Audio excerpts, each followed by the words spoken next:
نستعينه ونستغفره ونعوذ بالله من شرور أنفسنا ومن سيئات أعمالنا من يهد الله فلا مضل له ومن يضلل فلا هادي له ونشهد أن لا إله إلا الله وحده لا شريك له ونشهد أن سيدنا وحبيبنا ومولانا محمدا عبده ورسوله الذي أرسله بالحق بشيرا ونذيرا وداعيا إلى الله بإذنه وسراجا منيرا فقد قال الله تعالى في كلامه المجيد وفرقانه الحميد একটু জবান খুলে আওয়াজ দিয়ে সবাই পড়ে নেন আউযু বিল্লাহি মিনাশ শাইতানির রাজীম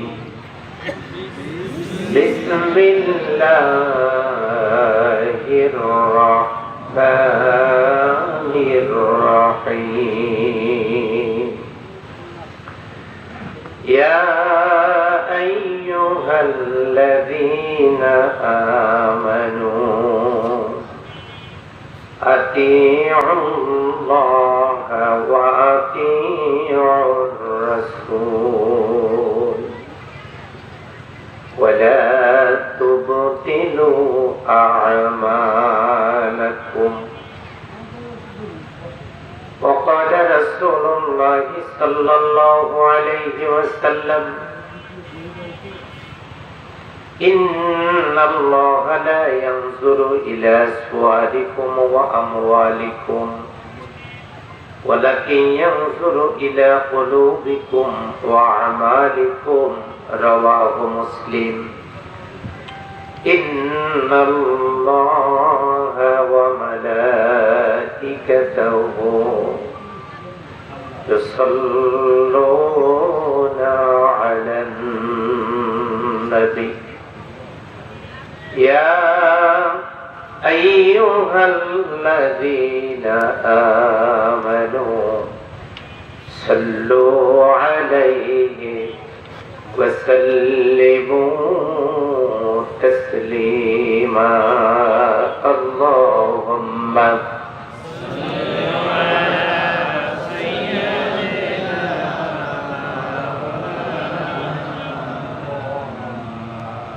একটু থামেন এটা সিরাতের মাস বিশ্বনবী সাল্লাল্লাহু আলাইহি সাল্লামের সামনে দরুদ ও সালাম পেশ করা হচ্ছে কষ্ট হচ্ছে আপনাদের না কার কার কষ্ট হচ্ছে না দুহাত তুলে দেখান তো দেখি কারা কষ্ট পাচ্ছেন না আলহামদুলিল্লাহ আওয়াজ কি জোরে দেওয়া যাবে আলহামদুলিল্লাহ হাত নামান একটু মহব্বতের সাথে বলেন আল্লাহুম্মা সাল্লি আলা সাইয়্যিদিনা মাওলানা ওয়া আলা আলি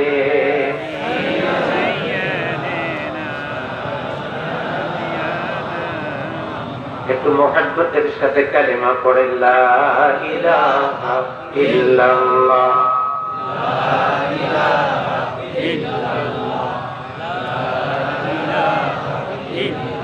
লা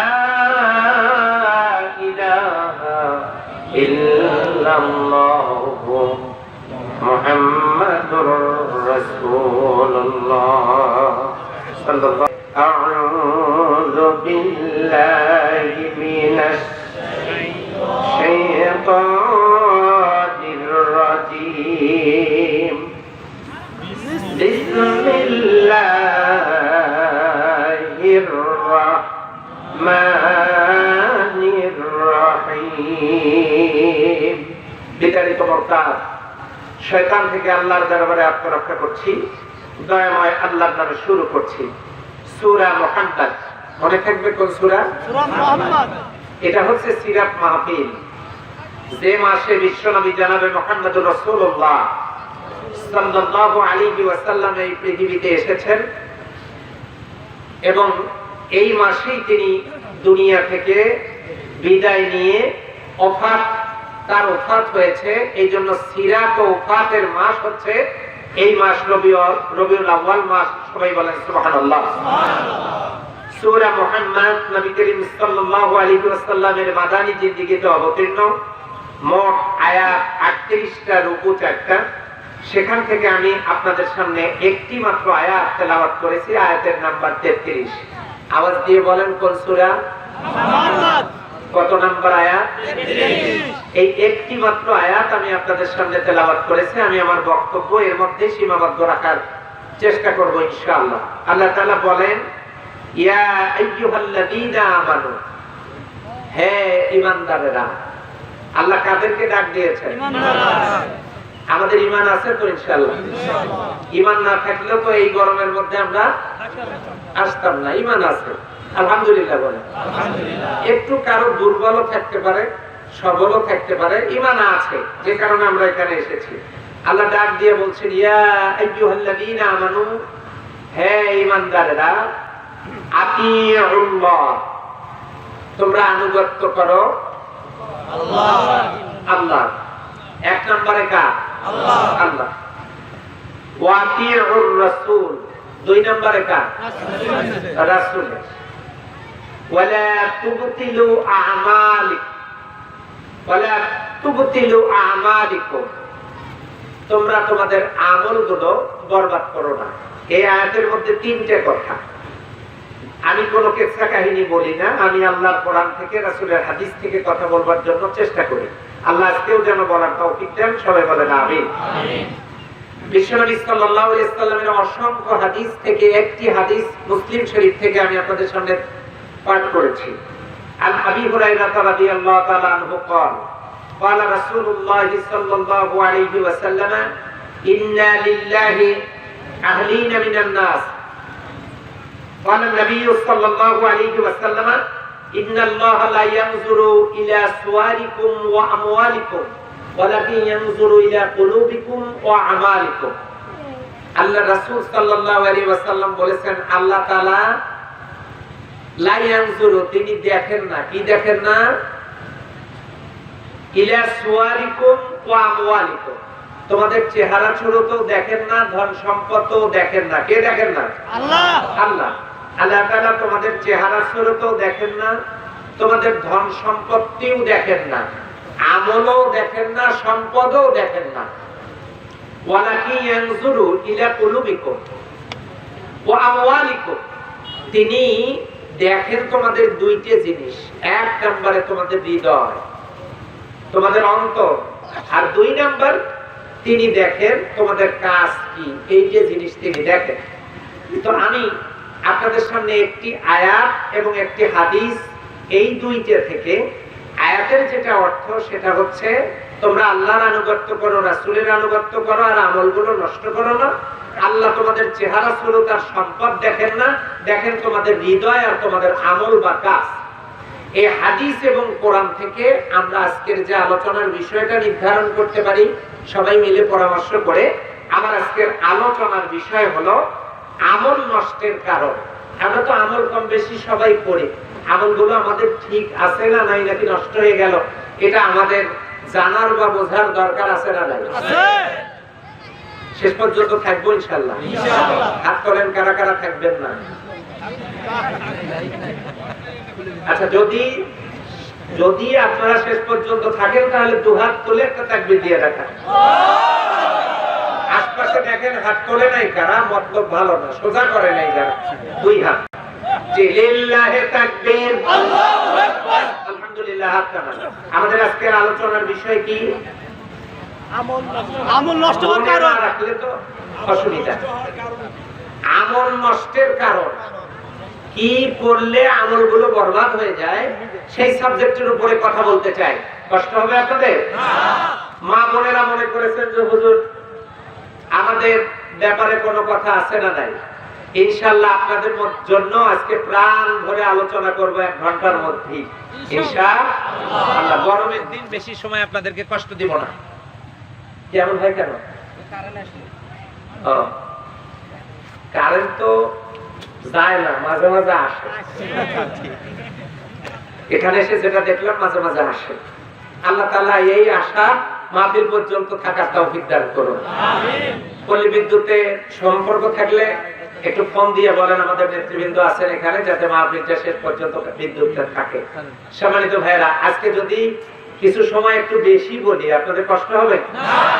আচ্ছা ইনশাআল্লাহ। তাহলে আমল নষ্টের কারণ, এই আয়াতের ভিতরে মোট কয়টা কথা বলা হয়েছে? 3টে কথা। তার মধ্যে 1 নম্বরের কথা হলো আনুগত্য করতে হবে কার? আল্লাহ। কেন? এবারে আল্লাহর বায়োডাটাটা কি, সিভিটা কি, সিভি বায়োডাটা। এই বায়োডাটা কি আল্লাহর বায়োডাটা। আল্লাহর বাড়ি কোথায়, আল্লাহ ছেলে মেয়ে বিয়ে শাদী করছেন কিনা, ছেলে মেয়ে আছে কিনা, বউ বাচ্চা আছে কিনা, আল্লাহর পাওয়ার কি, আল্লাহর কাজ কি, তার বায়োডাটাটা একটু নেই। তারপরে না আমরা আল্লাহর আনুগত্য করব। আল্লাহ রাব্বুল আলামিন বলেন, এই দুনিয়ার মানুষ যদি আমার বায়োডাটা সম্পর্কে জানতে চায়, আমার হাবিব আপনি জানায় দেন, কুল হুয়াল্লাহু আহাদ আল্লাহুস সামাদ লাম ইয়ালিদ ওয়া লাম ইউলাদ ওয়া লাম ইয়াকুল লাহু কুফুয়ান আহাদ। আল্লাহু আকবার বলবেন। আল্লাহু আকবার। রাসূল আপনি বলেন, কুল হুয়াল্লাহু আহাদ, আল্লাহ একক। আল্লাহুস সামাদ, তিনি কারো ধার ধারেন না। লাম ইয়ালিদ ওয়া লাম ইউলাদ, তার কোনো সন্তান সন্ততি নেই, তিনিও কারো সন্তান নন। ওয়া লাম ইয়াকুল লাহু কুফুয়ান আহাদ, তার সমকক্ষ কেউ নাই। সুবহানাল্লাহ বলেন। সুবহানাল্লাহ। আমার ভাইয়েরা, এবারে যদি প্রশ্ন করেন, ও আল্লাহ আপনার বায়োডাটা সম্পর্কে জানতে তো আমাদেরকে আপনার ঠিকানাও জানা দরকার, আপনি কোথায় থাকেন তাও আমরা জানতে চাই। আল্লাহ বলেন, আর রহমান আলা আরশিস তাওয়া। আমি আল্লাহ আরশে আজিমে থাকি। চিল্লায় বলে সুবহানাল্লাহ। আরশে আজিমে থাকি, আমার কোনো সন্তান নেই, আমিও কারো সন্তান নই, আমি একক, আমি মুখাপেক্ষী, আমার সমকক্ষ কেউ নাই। দুনিয়ার কোন মানুষ যদি আল্লাহ রাব্বুল আলামিনের পাওয়ার এবং ক্ষমতা সম্পর্কে জানতে চান, সূরা বাকারার 255 নম্বর আয়াতে আল্লাহ জানায় দিলেন, আল্লাহু লা ইলাহা ইল্লা হুয়াল হাইয়ুল কাইয়্যুম। তিনি চিরঞ্জীব, শাশ্বত সত্তা। 10টা গুণাবলী আয়াতুল কুরসির মধ্যে দিয়ে আল্লাহ বলেছেন, আমার ক্ষমতাকেও দেখতে চাইলে আয়াতুল কুরসি খুলে দেখো। সুবহানাল্লাহ। ওয়াসিআ কুরসিয়্যুহুস সামাওয়াতি ওয়াল আরদ, আকাশ আর জমিনের বিস্তৃত আমার সেই পাওয়ার ক্ষমতার চেয়ার। জোরে বলে সুবহানাল্লাহ। আমরা আল্লাহ সম্পর্কে, আল্লাহর বায়োডাটা সম্পর্কে আমরা এতক্ষণ পর্যন্ত যা জানলাম, তার অবস্থান জানলাম। ও আল্লাহর বান্দা বান্দীরা, যদি প্রশ্ন করেন এবারে আমরা আল্লাহর নাম সম্পর্কে জানতে চাই, আল্লাহর নাম জানতে চাই। আল্লাহর নাম কয়টা বলেন তো? কয়টা? 99। এটা বলেছেন কায়দায়। এই 99টা নাম আল্লাহর সিফত, সিফত মানে গুণ, তার মানে আমার আল্লাহর গুণ হলো মাত্র 99টা নাকি? 99টার বেশি গুণ আল্লাহর হওয়ার কথাই না। আরো গুণ আছে নাকি? তাহলে আমার আল্লাহকে এত ছোট করলেন কেন আপনি? এই দুনিয়াতে, এই পৃথিবীতে আমার আল্লাহ রাব্বুল আলামিন যতগুলো দুনিয়া বানাইছেন, সব চাইতে ছোট্ট দুনিয়া হলো পৃথিবী। এর চাইতে বড়টা হলো মঙ্গল গ্রহ, তার চাইতে বড়টা আরেকটা বুধ, শুক্র, পৃথিবী, মঙ্গল, বৃহস্পতি, শনি, ইউরেনাস, নেপচুন, প্লুটো, ভলকানেক্স, পিস্তলেস্টার, সৌরজগৎ, বিশ্বজগৎ, গ্যালাক্সি, মিল্কি ওয়ে, মহাবিশ্ব, যা কিছু আছে সব চাইতে ছোট গ্রহ হলো এই পৃথিবীটা। সেই পৃথিবীর মানুষেরা কল্পনাও করতে পারে না আমাদের 684 বছর সমান সমান প্লুটো গ্রহের 1 বছর। সুবহানাল্লাহ, কালকে বলেন আমাদের এখানে চাঁদ একটা, প্লুটো গ্রহে চাঁদ 42টা, বৃহস্পতি গ্রহে চাঁদ 16টা।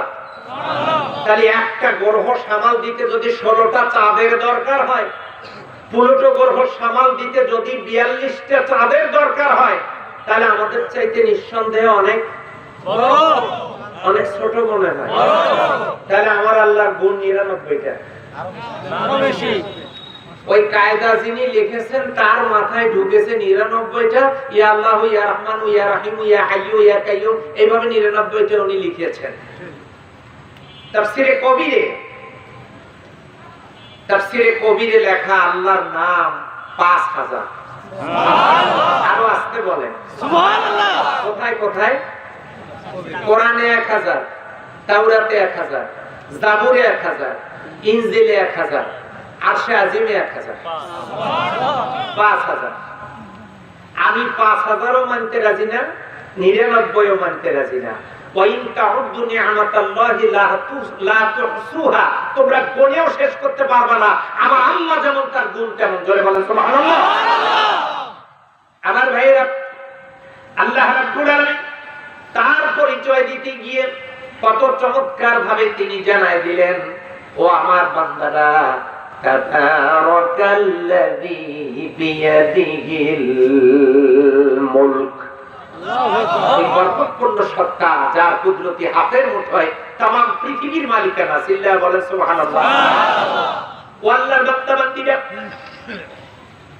আল্লাহ নিজেই বলেছেন লা তাখুযুহু সিনাতুন ওয়ালা নাওম, আমি ঘুমাই না, তন্দ্রায়ও যাই না। হযরতে মূসা আলাইহিস সালাম তারে ডাক দিয়ে বললেন, রব্বুল আলামিন আপনি ঘুমান না, তন্দ্রাও যান না, কেমনে থাকেন? আল্লাহ তাআলা ডাক দিয়ে বলেন, বিশ্বাস বুঝি হয় না?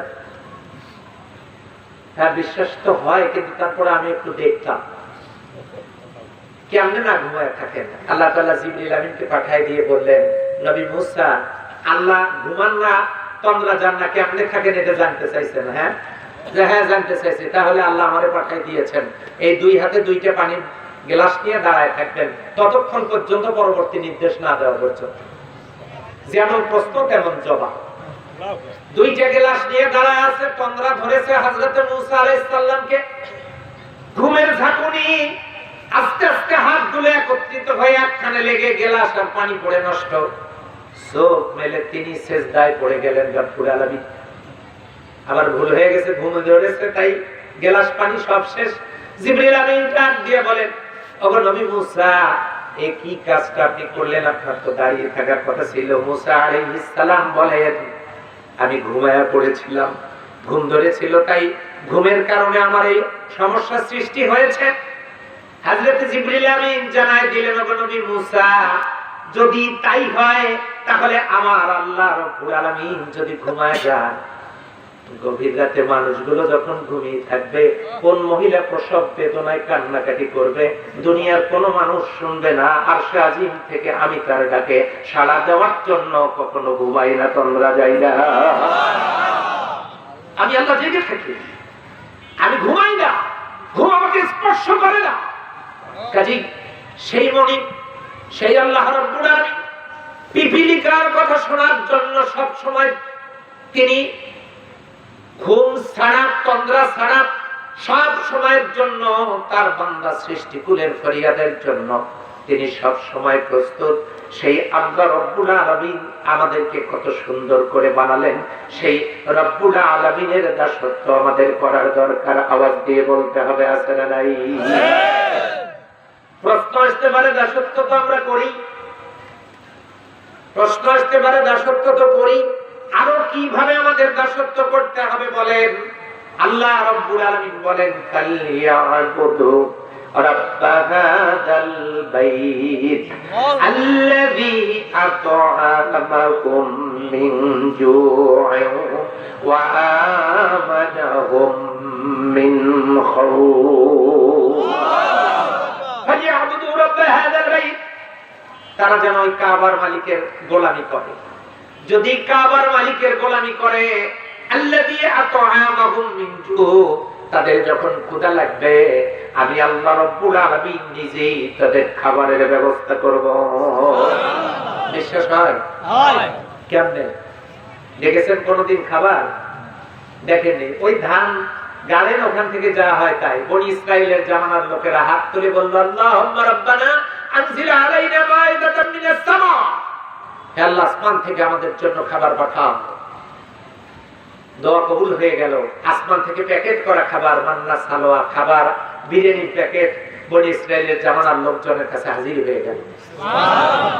একদিন না, 2 দিন না, এক একজনের জন্য 3 প্যাকেট করে এটা আসতে থাকলো বছরের পর বছর ধরে। জোরে বলে সুবহানাল্লাহ। সেই আল্লাহ করোনার কারণে এখন তো মনে হয় নাই। আছে? সন্দেহ আছে নাকি? বিশ্বনবী সাল্লাল্লাহু আলাইহি সাল্লামকে যখন আল্লাহ কোরআন দিলেন, মক্কার মরুভূমির লোকেরা বিশ্বনবীর কাছে গিয়ে বললেন, ওই বনি ইসরাইলের জামানার লোকেরা তারা আল্লাহর কাছে খাবার চেয়েছিল, তারা পেয়েছে। কষ্ট হচ্ছে নাকি আপনাদের? তাহলে 1-2জন করে ওঠে কেন? কি কোন সমস্যা? ওই যে উঠলো কেন? ওই 2জনকে বসায় দেন।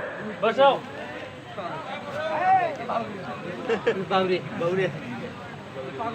এই শোনেন, আমি কিন্তু বেশিক্ষণ কথা বলবো না, মাত্র 50 মিনিট। এইটুকু সময় থাকা যাবে না? ইনশাআল্লাহ 2 ঘন্টা থাকা যাবে। আপনাদের ওঠাউঠি দেখি আমি বসছি, আরো আধা ঘন্টায় শেষ করলে ভালো হয়। নেন, হাত তোলেন, দোয়া করে দিন। আজকে মনে বড় ব্যাখ্যা নিয়ে এসেছে। আমার মা হারিয়েছে কয়েকদিন আগে। আপনাদেরকে নিয়ে দোয়া করবো। অনেকেরই মা নাই, অনেকেরই মা নাই। আজকে দোয়া হবে। আমার ভাইয়েরা, বনি ইসরাইলের জামানার লোকেরা আসমান থেকে খাবার পেল।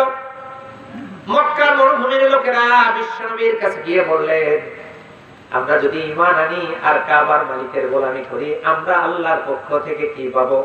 আল্লাহ তাআলা বিশ্বনবীর মাধ্যমে জানায় দিলেন, ওয়ালাউ আন্না আহলাল কুরা আমানু ওয়াত্তাকাউ লাফাতাহনা আলাইহিম বারাকাতিম মিনাস সামাই ওয়াল আরদ। জাতির লোকেরা ঈমান আনার পর তারা যদি আমার বিধানগুলোকে মেনে নিয়ে আমি আল্লাহ রাব্বুল আলামিনকে ভয় করার নীতি অবলম্বন করে, আমি তাদের রব আকাশ আর জমিনের বরকতের সবগুলো দরজা তাদের জন্য খুলে দেব। বরকতের দরজা খুলে দিচ্ছেন কি আপনি জানেন? বাংলাদেশে কি সৌদি আরব থেকে কোন লোক চাকরির জন্য আসে নাকি? বলে নাকি আল্লাহর রাস্তে একটা চাকরি ভিক্ষা দেন? বলে নাকি? কেন আসে না? ওখানে আল্লাহ স্বর্ণের খনি দিয়েছেন, তেলের খনি, কয়লার খনি। সেখানে আল্লাহ রাব্বুল আলামিন দিয়েছেন গ্যাসের খনি। এত খনি, তাদের খনিজ সম্পদগুলো শুধু দেয়ানি নাই, তারা আল্লাহর কোরআন মেনে নেওয়ার কারণে খনিজ সম্পদগুলো তাদের হাতের নাগালে আল্লাহ দিয়ে দিয়েছে। খনিজ সম্পদের সমৃদ্ধ স্বর্ণের মালিক তারা। চিন্তা করা যায়? ও বাংলাদেশের মুসলমানেরা, 90 জন মুসলমান যে দেশে, সেই দেশে কোরআনের কথা তো, কোরআনের পথ তো মানুষের ভালো লাগে না। এই কোরআন যদি কিয়ামত পর্যন্ত অক্ষত থেকেই থাকে, সন্দেহ যদি না থাকে, আল্লাহর বান্দারা যদি আল্লাহর প্রতি ঈমান আনার পর সেই কোরআনের বিধানগুলো মেনে নেন, আল্লাহ বলেন তোমাদের জন্য আকাশ আর জমিনের বরকতের সবগুলো দরজা আমি আল্লাহ খুলে দেব। আমার ভাইরা, সেই আল্লাহ রাব্বুল আলামিনের সাথে সম্পর্ক স্থাপিত হোক। আওয়াজ দিয়ে বলতে হবে, এটাকে আমরা চাই না? চাই না? যদি চাই তাহলে আমাদেরকে খুঁজে বের করতে হবে আল্লাহর সাথে সম্পর্ক স্থাপনের উপায় কি। উপায় হলো 4টা। জোরে বলেন কয়টা? 4টা। আরো জোরে? 4টা। জোরে হলো না? 4টা। 7 নম্বরে? 4টা। 7 নম্বরে 4টা। 7 নম্বরে তো এক শুনি। কয়টা? তারপরে বলে চাইবে। আমার ভাইরা, এই যে 4টে বিষয় আল্লাহর সাথে সম্পর্কের। 1 নাম্বার, মৌলিক ইবাদতের প্রতি গুরুত্ব দেয়া, ফরজ, ওয়াজিব। ইবাদতগুলো করা। 2 নাম্বার, আল্লাহর সাথে যারা সম্পর্ক স্থাপন করতে চায়, 2 নম্বরে বিশ্বনবী সাল্লাল্লাহু আলাইহি সাল্লামের সুন্নাহগুলো আমল করা। কুল ইন কুনতুম তুহিব্বুনাল্লাহ ফাত্তাবিউনি ইউহিব্বুকুমুল্লাহ ওয়া ইয়াগফির লাকুম যুনুবাকুম আল্লাহু গফুরুর রহিম। আল্লাহর মহব্বত, আল্লাহর প্রেম, ভালোবাসা যদি পেতে চাও, ফাত্তাবিউনি, আমি রাসূলের ইত্তেবা করো, আল্লাহ তোমাদেরকে ভালোবাসবেন। ইউহিব্বুকুমুল্লাহ ওয়া ইয়াগফির লাকুম যুনুবাকুম আল্লাহু গফুরুর রহিম, তোমাদের জিন্দেগীর গুনাহগুলো আল্লাহ মাফ করে দেবেন। সুন্নাহগুলো মেনে চলা। 2 3 নাম্বার, নফল ইবাদতের প্রতি গুরুত্ব দেয়া, নফল দান, নফল ইবাদতের প্রতি গুরুত্ব দেয়া। 4 নাম্বার, কোরআন ও হাদিস, ইসলামী সাহিত্য সরাসরি অধ্যয়ন করা। এই 4টে জিনিসের মাধ্যমে আল্লাহর সাথে সম্পর্ক স্থাপিত হতে পারে। অনেকদিন থেকে আল্লাহকে দেখি না, আজকে একটু আল্লাহকে দেখাই। দেখবেন আপনারা? কালকে মাহফিল শেষ, এই জায়গায় সকালবেলা দাও দাও করে আগুন জ্বলতেছে না? আগুন জ্বলতেছে না। এই কর্নারে ধোঁয়া উঠতেছে, অনেক ধোঁয়া উঠতেছে। সকালবেলা এসে দেখলেন, এইটা দেখার পর আপনাদের তো মনে হলো ওই জায়গায় ধোঁয়া উঠতেছে কিন্তু আগুন নাই। আমার কথা কি বোঝা যায়? কি বুঝলেন? ওখানে কি আগুন আছে আসলে? বলতেছে নাই। আছে কি আসলে? আচ্ছা, ধোঁয়া আছে যেখানে আগুন আছে, যেখানে ধোঁয়া আছে সেখানে। তাহলে ধোঁয়া দেখলেই বোঝা যাবে ওখানে কি আছে।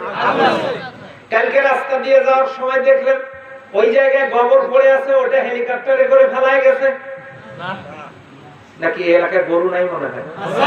তাহলে গোবর আছে যেখানে গরু আছে, যেখানে আচ্ছা, তাহলে গোবর দেখে যদি গরুর অস্তিত্ব বোঝা যায়, ধোঁয়া দেখে যদি আগুনের অস্তিত্ব বোঝা যায়, ধোঁয়া দেখলে যদি বোঝা যায় আগুন আছে, গোবর দেখলে যদি বোঝা যায় গরু আছে, তাহলে গ্রহ নক্ষত্র চন্দ্র সূর্য এত কিছু দেখার পরে গাছগাছালি কীট পতঙ্গ তৃণলতা এত সুন্দর ব্যবস্থাপনা দেখার পরেও একবারও কি মনে হয় না এগুলো চালানোর জন্য একজন চালক দরকার, যিনি আমার আল্লাহ, তিনি আছেন না? আওয়াজ দিয়ে বলেন নাই। তাহলে আল্লাহ আছে, কিন্তু নাস্তিকেরা বলে আনসিন ইজ নাথিং, অদৃশ্য বস্তুর অস্তিত্ব নাই, সুতরাং দেয়ার ইজ নো গড, আল্লাহ বলতে কিচ্ছু নেই। আহা, আল্লাহ দেখে না, আল্লাহ দেখতে পায় না। আমি আশ্চর্য হয়ে যাই, ও যদি আল্লাহকে বিশ্বাস না করে তাহলে কথা স্পষ্ট যে সে তো জন্মের সময় তার বাবাকেও দেখে নাই। তাহলে বাবাকে না দেখেও যদি বাবা স্বীকার করতে পারে, তাহলে যে আল্লাহকে স্বীকার করে না তার বাবাকে স্বীকার না করে যার সন্তানের পরিচয় দেওয়া উচিত।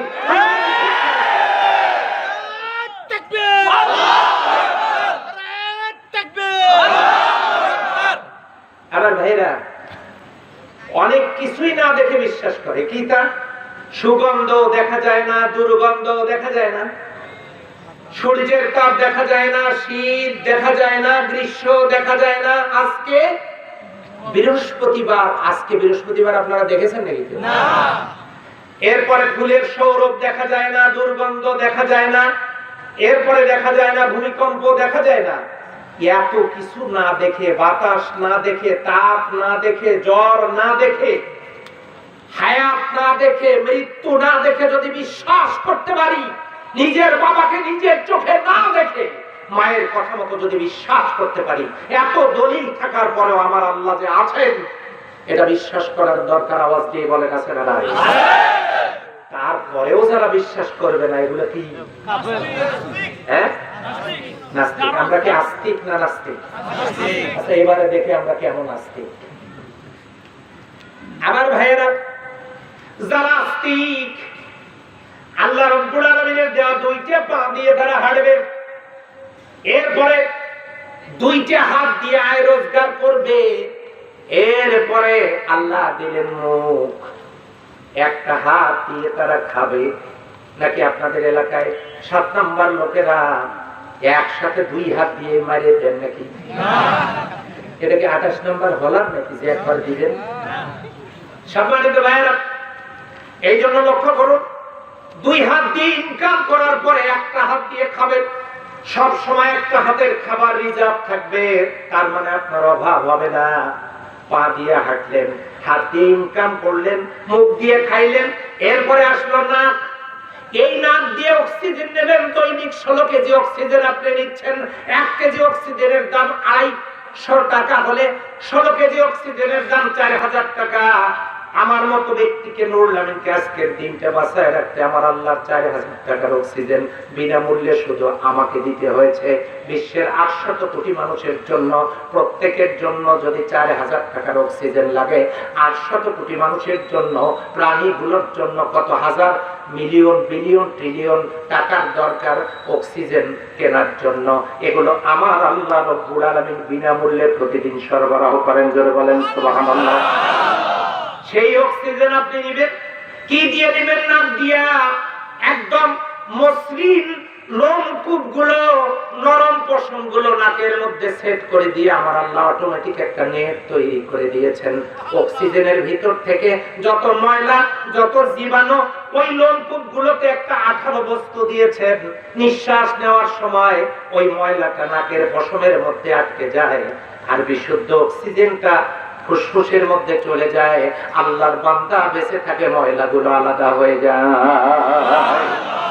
এরপরে আপনি অক্সিজেন নিয়ে বেঁচে থাকলেন, তারপরে 2টা চোখ আল্লাহ রাব্বুল আলামিন দিয়ে দিলেন। একটু ভেবে দেখেন, এই 2টা চোখ দিয়ে দেখবেন আপনি এই দুনিয়াতে কত নিয়ামত আপনি দেখতে পাচ্ছেন, কত নিয়ামত আপনি খাচ্ছেন। ও আল্লাহর বান্দারা 2টা হাত দিয়ে, 2টা পা দিয়ে হাঁটলেন, 2টা হাত দিয়ে ধরলেন, এরপরে মুখ দিয়ে খাইলেন, বিনামূল্যে অক্সিজেন নিয়ে বেঁচে থাকলেন, 2টা চোখ দিয়ে নিয়ামতগুলো দেখলেন। ও বান্দা, তোমার যদি ভালো লাগে তারপরে এই খোলা কপালটা দিয়ে দৈনিক 5 বার তুমি আমারে সেজদা দিবি। সেজদা তো পরে, কপাল উপরে, কপাল উপরে দিয়েছে আল্লাহ। যদি ভালো লাগে দিস, যদি আমার দরকার তোর লেগে থাকে দিবি, আমার সেজদা দিবি। তারপরে মুখমণ্ডলটাকে এয়ার কন্ডিশন করে দিয়েছেন। সুবহানাল্লাহ বলবেন না? হাতে শীত লাগে হাত মোজা, পায়ে শীত লাগে পা মোজা, চোখে শীত লাগে চোখ মোজাও আছে। তো মনে আছে? লেপ গায়ে দিয়ে ঘুমায় কিন্তু বুকটা খালি রাখে, শীতও লাগে না গরমও লাগে না, এয়ার কন্ডিশন বানাই দিয়েছে। তার মানে এই খোলা কপাল দিয়ে তুই আমার সেজদা দিবি। এই মাহফিলে এমন লোক আছেন যারা ফজর পড়ে নাই, যোহর পড়ে নাই, আসর পড়ে নাই, মাগরিব পড়ে নাই, এশাও পড়ে নাই। হুজুর ফজর পর্যন্ত আলোচনা করেন, নিয়ত করছি কাল ফজর পড়বো না। এরকম লোক থাকতে পারেন কি পারেন না? এত নাচ নিয়ামত খাওয়ার পরেও, দেখার পরেও, ভোগ করার পরেও আমার আল্লাহকে যারা সেজদা দিতে পারে না, তাদের মুখে আস্তিক শব্দ মানায় না, তারাও প্রকারান্তরে নাস্তিক। কথা বলে ঠিক? আমরা আস্তিক হতে চাই না, নাস্তিক হতে চাই। এইরকম ঈমান কিন্তু আবু জেহেলেরও ছিল। প্রশ্ন আসতে পারে, হুজুর আবু জেহেলের আবার ঈমান ছিল? হ্যাঁ ছিল তো। আব্দুল মুত্তালিবেরও ঈমান ছিল, জাহিলি যুগের মানুষ ঈমান ছিল। কেমন ঈমান ছিল জানেন? কাবা ভাঙতে এলো যখন আব্রাহা, তখন আব্দুল মুত্তালিব মেষ তাড়াচ্ছে, উট দুম্বা ছাগল ভেড়া এগুলোকে পানি খাওয়াচ্ছে। মক্কার যুবকেরা দৌড় দিয়ে গিয়ে বললো, কাবার মুতাওয়াল্লি সভাপতি সাহেব, আপনি কেমন সভাপতি? আপনি এখানে উট ছাগল দুম্বা নিয়ে ব্যস্ত, আর ওইদিকে কাবা ভাঙতে এসেছে বাদশাহ আব্রাহা, আর আপনি এখানে ব্যস্ত, এই কি সভাপতির কাজ? আব্দুল মুত্তালিব মুস্কি হাসি দিয়ে বলেন, উট ছাগল দুম্বা ভেড়া এগুলো আমার, ওদেরকে আমি পানি খাওয়াবো, এটাই নিয়ম। ওই ঘর যার রক্ষার দায়িত্ব তার। সুবহানাল্লাহ কেন এটা শোনা যায়? ওই ঘর যার রক্ষার দায়িত্ব তার। ওই ঘর তৈরি করেছেন যিনি, রক্ষা করবেন তিনি। বলেন তো আব্দুল মুত্তালিব ওই ঘর যার রক্ষার দায়িত্ব তার বলে তিনি কার প্রতি ঈমানের কথা বললেন? আল্লাহ। আব্দুল মুত্তালিবেরও ঈমান ছিল কাবার মালিকের উপরে। আবু জেহেলের ছিল। আবু জেহেল বিশ্বনবীর বিরুদ্ধে যুদ্ধ করার জন্য যাচ্ছে বদরের ময়দানে। নিশ্চয় বিশ্বনবী অপরাধী নাকি? হ্যাঁ, আলহামদুলিল্লাহ। তাহলে নিরপরাধ মানুষের বিরুদ্ধে যুদ্ধ করার মতো লোকও তো এই দুনিয়ায় ছিল নাকি, ছিল না? আজও তামাম পৃথিবীতে নিরপরাধ মানুষদের উপরে জুলুম করার লোকও খুঁজে পাওয়া যায়। কথা বলা ঠিক না? এবার আসেন, আবু জেহেল বিশ্বনবীর বিরুদ্ধে যুদ্ধ করার জন্য যাচ্ছে বদরের ময়দানে। যাওয়ার আগে কাবার গেলাম ধরে বলতেছি, ইয়া রব্বে কাবা। কাকে ডাকলেন? আল্লাহকে। ইয়া রব্বে কাবা, হে কাবার রব, আমি আব্দুল্লাহ পুত্র মুহাম্মদের বিরুদ্ধে যুদ্ধ করার জন্য যাচ্ছি বদরের প্রান্তরে। কারণ সে আমাদের দেবদেবীগুলো মানে না, সে আমাদের নিয়ম কানুন পদ্ধতি মানে না, ওখানে ফয়সালা হবে, ওরে নিশ্চিহ্ন করে দিও। তাই আবু জেহেল যে কাবার গেলাম ধরে দোয়া করলো আল্লাহর কাছে, ইয়া রব্বে কাবা, হে কাবার রব। আবু জেহেল কাবার রব বলে কাকে ডাকলো গো? আল্লাহকে। তাহলে বোঝা যাচ্ছে আবু জেহেলের ঈমান ছিল। এই যে আপনারা আবু জেহেলকে পাইলে জন্মের গালি দেন, কি জন্য গালি দেন? আবু জেহেলের ঈমান ছিল, আমাদের ঈমান আছে। তা আবু জেহেল জাহান্নামে যাবে কেন? আবু জেহেল ও কাবার মালিক মানতো কাকে? আল্লাহকে। আমরাও মসজিদের মালিক মানি কাকে? আল্লাহকে। তাহলে আবু জেহেল কাবার মালিক মানে আল্লাহকে, সে কাবার সভাপতি। আমি মসজিদের মালিক মানি আল্লাহকে, আমি মসজিদ কমিটির সদস্য, সভাপতি, সেক্রেটারি অথবা কেশিয়ার অথবা কমিটির সদস্য, অথবা মসজিদে দান করেছি, টাইলস দিয়েছি, পটাকা দিয়েছি, পয়সা দিয়েছি, মাইক কিনে দিয়েছি, শর্ট দিয়েছি, অজুখানার টিউবওয়েল দিয়েছি, অজুখানা করে দিয়েছি। এটা আল্লাহর ঘর। আবু জেহেল বলে কাবা আল্লাহর ঘর, ইয়া রব্বে কাবা। আমি বলি মসজিদ আল্লাহর ঘর। তা আবু জেহেলের ঈমান আর আমার ঈমান মধ্যে পার্থক্য আছে? তাহলে আবু জেহেল জাহান্নামে যাবে কেন? আবু জেহেলকে আপনারা গালেন এই ধরনের ঈমানদার মানুষকে জাহান্নামে যাবে কেন? অটিস্তা কস কারণ কি? আবু জেহেল জাহান্নামে যাওয়ার কারণ হলো, আছে না আপনারা? মনে হয় না, আওয়াজ শুনে মনে হচ্ছে না। আছে না আপনারা? আলোচনা চলবে না থামবে? চলবে। এবারে আসে, আবু জেহেল কাবার মালিক মানতো আল্লাহকে, আমরাও মসজিদের মালিক মানি আল্লাহকে। এক ওয়াক্ত নামাজ পড়ে না, যদি লোকটাকে বলা হয় এই ঘর কার, বলবে আল্লাহ। আবু জেহেল বলতো ইয়া রব্বে কাবা, সেও বলতো আল্লাহ। তাহলে আবু জেহেল জাহান্নামে কেন আর আমি জান্নাতে কেন? জানার দরকার আছে না? আছে। আবু জেহেল জাহান্নামে যাওয়ার কারণ হলো, আবু জেহেল কাবার মালিক মানতো আল্লাহকে, কিন্তু সেই আল্লাহর নাজিল করা বিধান আল্লাহর কোরআন মানে না। আল্লাহর বিধান, আল্লাহর কোরআন না মানার কারণে আবু জেহেলের ঠিকানা যা। আমি মসজিদে টাকা দেই, পয়সা দেই, ইট দেই, সিমেন্ট দেই, রড দেই, টাইলস দেই, মাইক দেই, অজুর ব্যবস্থা করি, দান করি, আল্লাহর ঘর বলি, আমিরুল আমিন সভাপতি হই, সেক্রেটারি হই, কেশিয়ার হই, ইমাম হই, মুয়াজ্জিন হই, মুতাওয়াল্লি হই, যাই হই না কেন, আমি যদি মসজিদের মালিক মানি আল্লাহকে, আবু জেহেল যেমন মানতো কাবার মালিক আল্লাহকে, আল্লাহর বিধান না মানার কারণে আবু জেহেলের ঠিকানা যেমন জাহান্নাম, ঠিক তেমনি আমি যদি মসজিদের মালিক মানি আল্লাহকে আর আল্লাহর বিধান মানতে রাজি না হই, তাহলে আমি নুরুল আমিনের ঠিকানাও জাহান্নাম। ওয়ালার equal to I of Islam, there is no differ. কথা বলেন ঠিক কি না? ওই আবু জেহেলের পরিণতিও যা, আমার পরিণতিও তা। তো এখন আমাদেরকে শুধু কাবার মালিক আল্লাহকে মানলে হবে নাকি আল্লাহর বিধানগুলো মানা লাগবে? এর নাম হলো আল্লাহর আনুগত্য। আল্লাহ বলেছেন আতিউল্লাহ। বুঝাতে পারি নাই? না পারি নাই। হ্যাঁ, এবার আল্লাহর আনুগত্য বুঝছেন? তাহলে শুধু মসজিদ আল্লাহর ঘর বললেই হবে না, আল্লাহর বিধান মানার মধ্য দিয়ে আবু জেহেল থেকে আমাকে আলাদা করা রাখবে। যদি তা করতে না পারি, all are equal to I of Islam, there is no differ. এই ওজা, এই ওটা, আবু জেহেল ওজা, নুরুল আমিন ওটা, অল আর ইকুয়াল, ছাওয়া ছাওয়া, সমান সমান। আবু জেহেলের পক্ষে আছেন কারা কারা? নাই। তাহলে আল্লাহর এই বিধান মানার দরকার আছে যাদের, তারা দুহাত তুলে তাকবীর দিয়ে দেয়। লিল্লাহি তাকবীর, আল্লাহু আকবার। বাস, এখন এই বিধান মানতে গেলে কোনো সমস্যা তো নাই মনে হয়? আছে, আছে, আছে। বিধান মানা শুধু শুরু করে দেন। আজকে একটা প্র্যাকটিস করেন, বাড়িতে গিয়ে যাবেন তো অনেক রাতে, যার স্ত্রী মাহফিলে আসে নাই, বাড়িতে গিয়ে গেটের কাছে দাঁড়ায়া আসসালামু আলাইকুম জোরে একটা সালাম দিয়ে দেখবেন। গেট খুলবে আর বলবে, তুমি এত রাতে কাকে সালাম দাও? এখন আপনি আস্তে করে বলেন তোমাকেই দিলাম, দিলে না, নিলে না, না নিলে থাক। স্ত্রী কি বলবে? কয়েকদিন আগে তুমি যৌতুকের টাকার জন্য পিঠে লায় যাওয়ার সালাম দিচ্ছ, তোমার বলবে না? বলবে না? শুরু। মেয়ে বেপরদায় যাচ্ছে কলেজে, বলেন মা your body just only for your husband not others. তোমার শরীর তোমার স্বামীর জন্য আর কারোর জন্য না, তুমি শরীরটা ঢেকে ঢুকে যাও। বলবে যে তুমি আবার শেখেলে কবে থেকে হয়ে যায়, বাধা শুরু। কথা বলেন ঠিক কিনা? স্ত্রীকে পর্দার কথা বলেন, মেয়েকে পর্দার কথা বলেন, বিরোধিতা শুরু। তার চাইতে আরো প্র্যাকটিক্যাল করবেন। যুবক ছেলে কাল সকালে ফজরের সময় ঘুমায়, যারা ফজর পড়ে না, কাল একটু ডাকি দেখেন, একটু দরজা জোরে করে না, বাবা ফজরের সময় হয়েছে ওঠো। সকালবেলা উঠে খেতে বসে মাকে বলবে মা আমি আর বাড়িতে আসবো না, এত অত্যাচার আমার ভালো লাগে না, আমি কত রাতে আসছি। হ্যাঁ, সকালে উঠে বুড়া চিৎকার করা শুরু করে আমি আর আসবো না, গন্ডগোল শুরু। কথা বলেন ঠিক কিনা? আল্লাহর বিধানের কথা আপনি বাড়িতে বলেন, বিরোধিতা।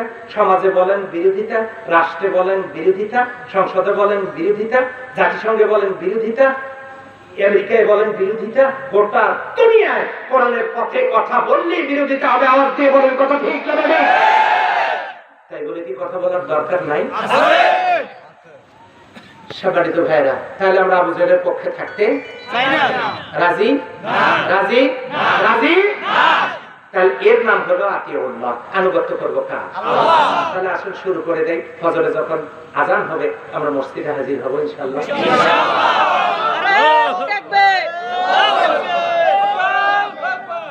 হাজার গানের মাঝে একটি গান যদি আল্লাহর কাছে প্রিয় হয়, হাজার গানের মাঝে একটি গান যদি আল্লাহর কাছে প্রিয় হয়, সেই তো সফলতা, সেই তো সুখের কথা, চাওয়া পাওয়া আর কিছু নয়, চাওয়া পাওয়া আর কিছু নয়।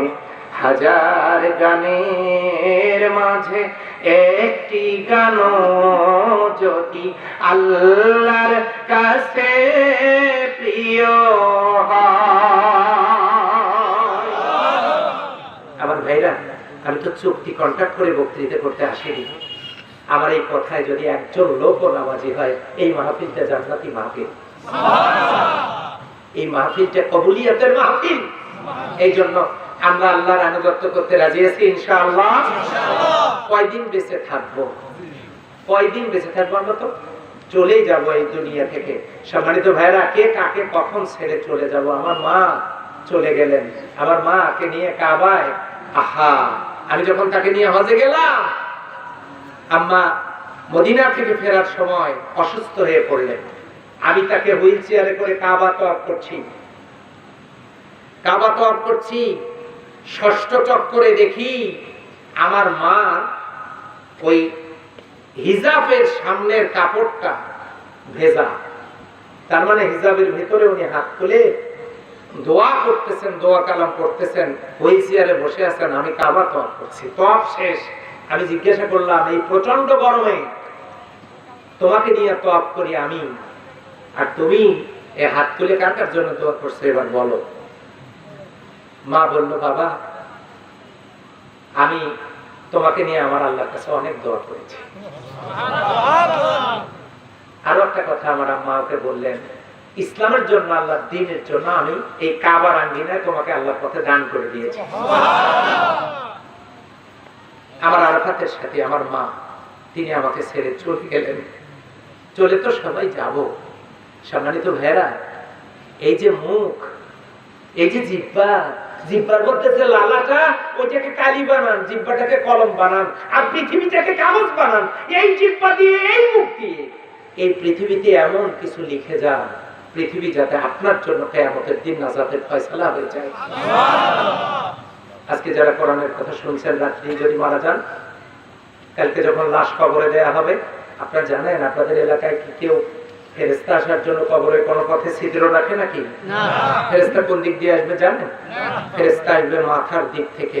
যখনই ফেরেশতা মুনকির নকির ঢুকতে ধরবে, কবর থেকে আওয়াজ আসবে লা তাদখুলা তাসনিয়া সিগা, তার মানে মুনকির নকির দুইজন তোমরা প্রবেশ করতে পারবা না। লা তাদখুলা, প্রবেশ করতে পারবা না। মুনকির নকির বলবে মান আনতা, তুমি কে? তুমি কি কে? তুমি কবরের ভিতর থেকে আমাদেরকে প্রবেশে নিষেধাজ্ঞা আরোপ করো, লা তাদখুলা, ঢুকতে নিষেধ করো, কে তুমি? তখন কবর থেকে আওয়াজ আসবে আমি কোরআন।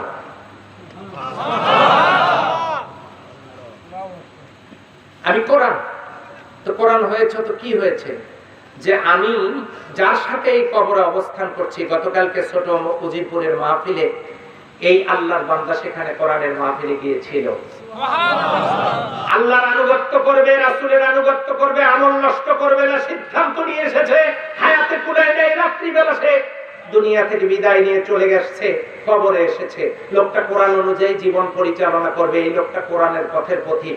দুনিয়া থেকে একটু আগে আসলো, ঘুমাচ্ছে, আমি তার ঘুমের ব্যাঘাত সৃষ্টি করতে দিব। ফেরেশতারা যেদিক দিয়ে ঢুকতে ধরবে, কোরআন লা তাদখুলা, প্রবেশ করতে পারবে না, কোরআন ঢুকতে দিবে না। ফেরেশতারা বলবে ইয়া রাব্বি কারীম, এই কবরে তো ঢুকতে পারছি না, আপনার কোরআন বাধা দিচ্ছে। আল্লাহ বলবেন রিটার্ন ব্যাক, ফিরে আসো। ওই মুর্দার কপালে ওইটাই বরাদ্দ দিয়েছি, কিয়ামত পর্যন্ত ঘুমাবে, তাকে আর ডিস্টার্ব করার দরকার নেই। আমার ভাইয়েরা, যে কোরআনুল কারীম আপনার আমার জন্য কিয়ামতের ময়দানে সুপারিশকারী হবে, সাক্ষী হবে। প্রশ্ন আসতে পারে দলিল কি? এবারে হাদিস দিয়ে দলিল দিয়ে দেই। মান কারাল কোরআন ফাস্তাজহারাহু ফাআল্লা হালালাহু ওয়া হাজামা হারামাহু আদখালাহু আল্লাহুল জান্নাহ। যে ব্যক্তি কোরআন পড়লো, বুঝলো, আমল করলো, কোরআন অনুযায়ী চললো, কোরআনের বিধিবিধান মেনে চললো, হালাল হারাম মেনে চললো, এই কোরআন কিয়ামতের দিন সুপারিশ করে তাকে আল্লাহর জান্নাতে নিয়ে যাবে। জোরে বলেন সুবহানাল্লাহ। এটাকে আমি চাইছি না, এটা তো চাইনি, এটা এখানে কেন? আর আমাকে খাওয়াইলে জনগণকে খাওয়াতে হবে, কি বলেন? এখন খাওয়ান, পানি খাওয়ার 15 মিনিট বিরতি। আমারে খাওয়াইলে তো খাওয়াতে হবে নাকি? আমি নিজে না খেয়ে আপনাদের জন্য সময়টা কাজে লাগাতে চাচ্ছি। আপনারা খুশি না বেজার? এগুলো আমার ভালো লাগে না। আমি 25 বছরে বলছে কিছু খাই না। আগামী বেঁচে থাকার কটা দিনের জন্য আল্লাহ না খাওয়ান, বলছে কিছু না খাওয়ান, তাই বলে না খেয়ে মরে যাবো নাকি? আমার বন্ধুগণ, কষ্ট হচ্ছে আপনাদের? এবারে কাল লাগান, লক্ষ্য করে দেখেন যে আমরা চলে তো যাবো, এই কোরআন আমাদের পক্ষে দলিল হোক, এটা কি আমরা চাই?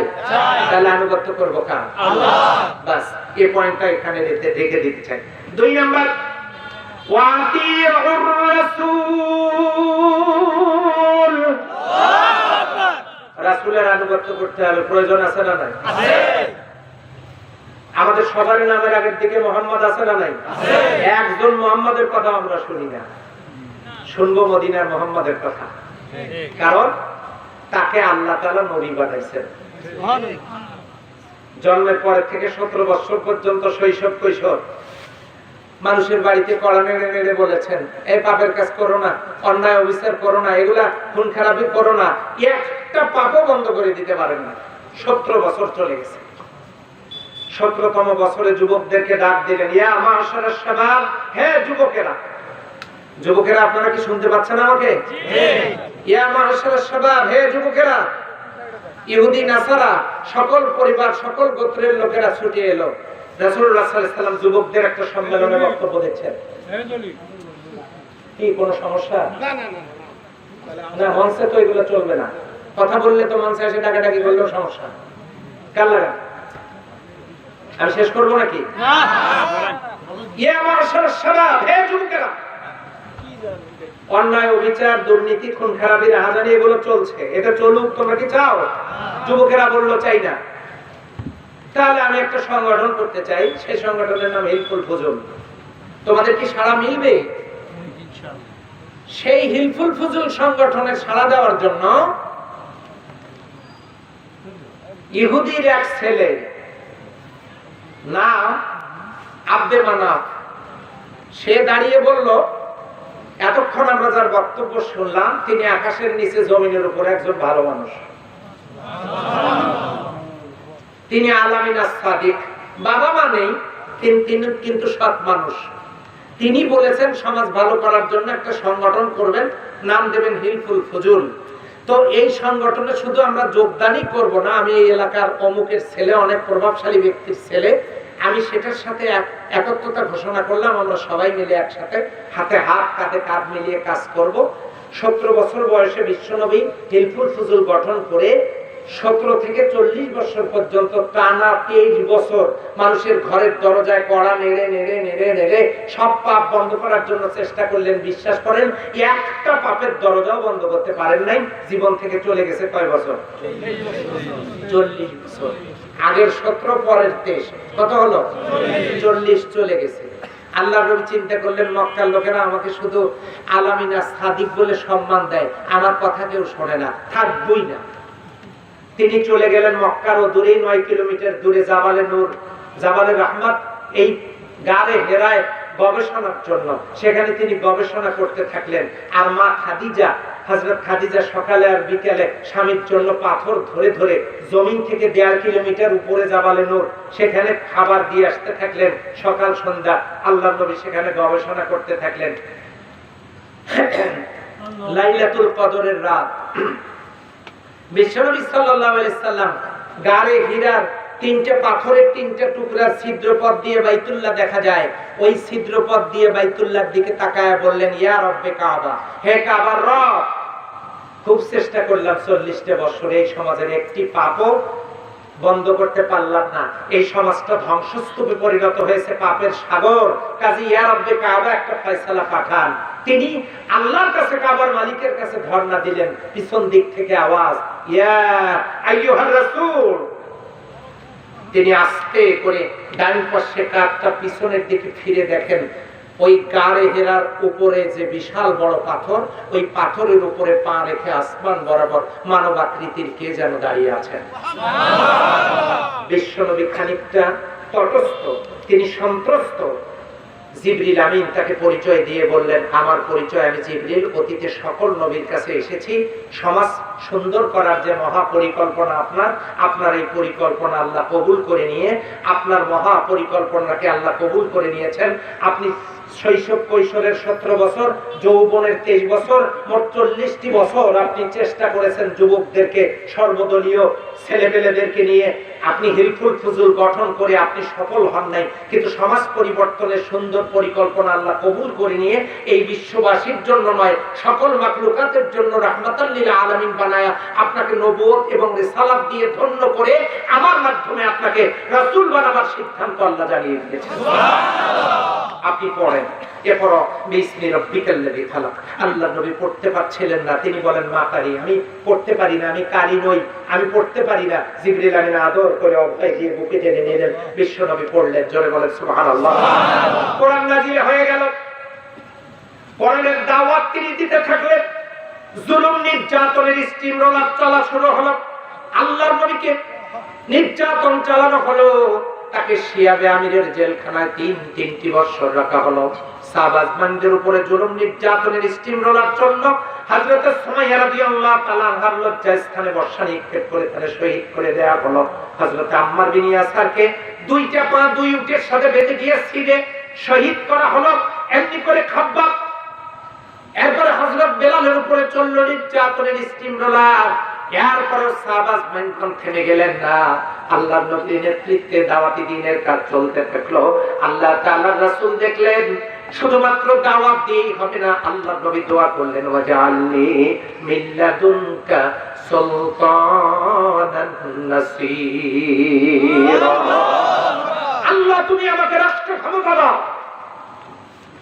শুধু যদি দাওয়াত দিয়েই হতো তাহলে বিশ্বনবীকে রাষ্ট্র ক্ষমতা চাইতেন না। এ কথা এখানে বলা যাবে না, রাষ্ট্র ক্ষমতার কথা বলা যাবে না। না, হুজুর আজ করবেন কারণ ওগুলো বলা যাবে না। ওগুলো কেন? আপনারা হুজুর মানুষ খতম করবেন, মিলাদ পড়াবেন, আপনারা দাওয়াত খাবেন, রাষ্ট্র ক্ষমতা, রাষ্ট্র যা আছে থাক, আচ্ছা যা আছে থাক, ও নিয়ে আমি বলবো না, থাক ওদিক। আল্লাহ নবী বললেন, ওয়াজআলনি মিল্লাদুনকা সুলতানান নাসীরা, আল্লাহ রাষ্ট্র ক্ষমতা দাও। কারণ আইন প্রমাণ প্রয়োগ যদি এগুলো প্রসিড করা না হয়, ইমপ্রেশন দেওয়া না হয়, ইনস্প্রেড করা না হয়, সমাজে শান্তি নিয়ে আসা যায় না। এই জন্য রাষ্ট্র ক্ষমতা দরকার। আওয়াজ দিয়ে বলেন আছে না নাই? বিশ্বনবী প্রেসিডেন্ট হলেন কয় দফা কর্মসূচি দিয়ে জানেন? সেটা আল্লাহ কোরআনে জানাই দিলেন। ওয়াল্লাযী বা'আসা ফিল উম্মিয়্যিনা রাসূলাম মিনহুম ইয়াতলু আলাইহিম আয়া ওয়া ইউযাক্কিহিম ওয়া ইউআল্লিমুহুমুল কিতাবা ওয়াল হিকমা।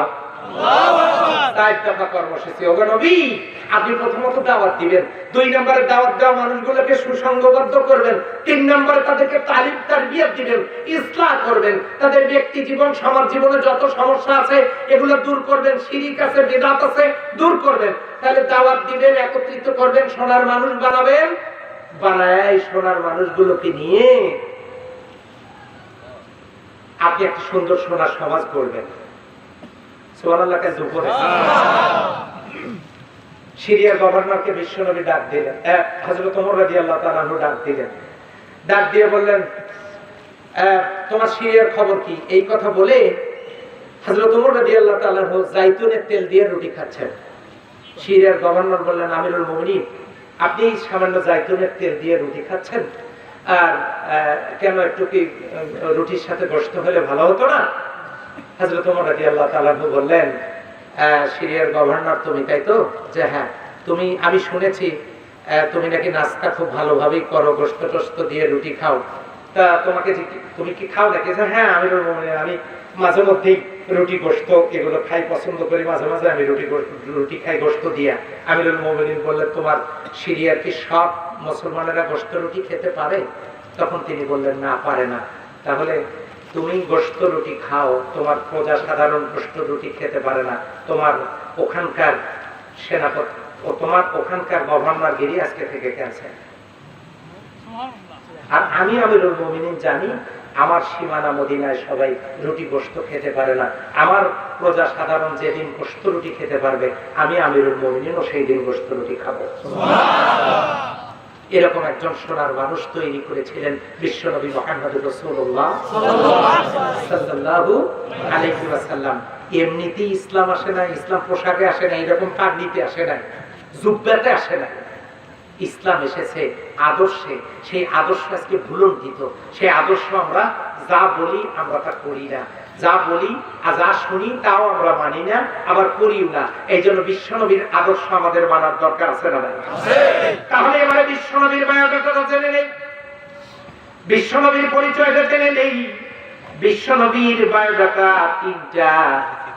1 নম্বরে নবী হওয়ার জন্য তার লাগবে ওহী, ওহী আসা লাগবে, তিনি হবেন নবী। 2 নম্বরে তার থাকতে হবে মুআজিজা। 3 নম্বরে তার হস্তে খুলুক, উত্তম চরিত্র থাকতে হবে। এই 3টা জিনিস যদি থাকে তাহলে তিনি হবেন নবী। এবারে আসুন আমরা বিশ্বনবীর পরিচয়টা জেনে নেই। বিশ্বনবীর মায়ের বাবার নাম কি বলেন তো? বিশ্বনবীর বাবার নাম আব্দুল্লাহ, মায়ের নাম আমেনা, দাদার নাম মুত্তালিব, দাদির নাম সামিরা, নানার নাম আব্দুল ওয়াহাব জুবুরি, নানির নাম বারিদা বাররা। জন্ম 29 আগস্ট 570 খ্রিস্টাব্দ। জোরে বলেন সুবহানাল্লাহ। তাহলে বিশ্বনবীর বায়োডাটা আমরা পেয়ে গেলাম। এবারে বিশ্বনবীর ইত্তেবা আমরা কেমনে করব? বিশ্বনবীর ইত্তেবা করার জন্য আমাদের কাজ 4টা। জোরে বলেন কয়টা? 4টা। আরো জোরে? 4টা। জোরে হলো না? 4টা। এই 4টা কাজের 1 নম্বরে দাওয়াত। 1 নম্বরটা কি? দাওয়াত। দাওয়াত। সেই দাওয়াত আমরা ঘর থেকে শুরু করব। প্রথম দাওয়াত যেটা শুরু করব সেটা ঘর থেকে। পারবো ইনশাআল্লাহ? কিভাবে? যদি আমার বাড়িতে কেউ নামাজি না থাকে আমরা নামাজের দাওয়াত দেব। রাজি আছি? দিবেন তো? ফজিলত শোনেন। নিজের বাড়িতে যদি সবাই নামাজি হয় চিন্তা করবেন না, সব মাথায় আছে। 25 বছর বক্তৃতার বয়স। এই জন্য মঞ্চ যদি ঠান্ডা রাখেন সব হবে। মঞ্চ এলোমেলো করলে দোয়া দিয়ে দিব। হ্যাঁ। 1 নম্বরে কি? দাওয়াত। কেন? নবী দিয়েছেন না দেন নাই? আমরাও দিব। দাওয়াত দেওয়ার ফজিলতটা শুনেন। নিজের বাড়িতে দাওয়াতি কাজ শেষ, পাশের বাড়িতে গেছেন, অযুবকেরা সিদ্ধান্ত নিয়েছেন আজকে মাহফিল হবে, এসেছেন হলো, আপনারা সিদ্ধান্ত নেন কোন জুয়া যাত্রা চলবে না, হবে না। আপনারা সিদ্ধান্ত নেন আমাদের গ্রামটাতে সুদ চলবে না, চলবে না। আপনারা সিদ্ধান্ত নেন আমাদের গ্রাম থেকে কোনো মেয়ে বেপরদায় বাইরে যাবে না। আপনারা সিদ্ধান্ত নেন গ্রামে কমিটি করেন, ফজরে আমরাই ডাকবো মুসল্লিদেরকে নামাজের জন্য। প্রত্যেকটা নামাজ, প্রত্যেকটা গ্রাম জান্নাতের টুকরায় পরিণত হবে।